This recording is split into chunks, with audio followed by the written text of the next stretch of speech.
করবি না। ভালোবাসার নাটক করে একটা নিষ্পাপ ছেলে পান কেড়ে নিলি। তোর মতো প্রেমিকাকে তো জ্যান্ত কবর দেওয়া উচিত। নিয়ে চলো ওদের।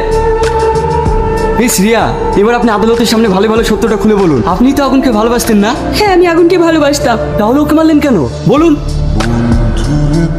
শাহিদ, তোকে আমি বলিনি তুই আমার গার্লফ্রেন্ডের সাথে কথা বলবি না? একটা কথা কান খুলে শুনে রাখ, আমার গার্লফ্রেন্ডের দিকে তাকালে তোর আমি চোখ তুলে নেবো। ঠিক আছে? তো তাকাবো না? তোমরা মেয়েরা পারো বটে, তোমাদের কোনো ছেলে প্রশংসা করলে নিজেকে নায়কে ভাবতে শুরু করো।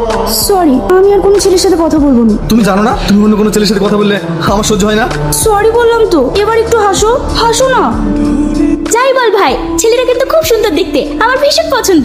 হ্যাঁ, আমি তো এরকম একটা ছেলেই খুঁজছিলাম। তোমরা যাই বলো, ও কিন্তু তোকে বিয়ে করবে না। কেন করবে না সেটা আমি বলতে পারবো না। কি নিয়ে তোমরা এত আলোচনা করছো? তোর বিয়ে নিয়ে। তোর মামা একটা ছেলে দেখেছে, বিরাট বড় লোক, ছেলের বাবার বড় বিজনেস আছে। এই দেখ ছেলের ছবি।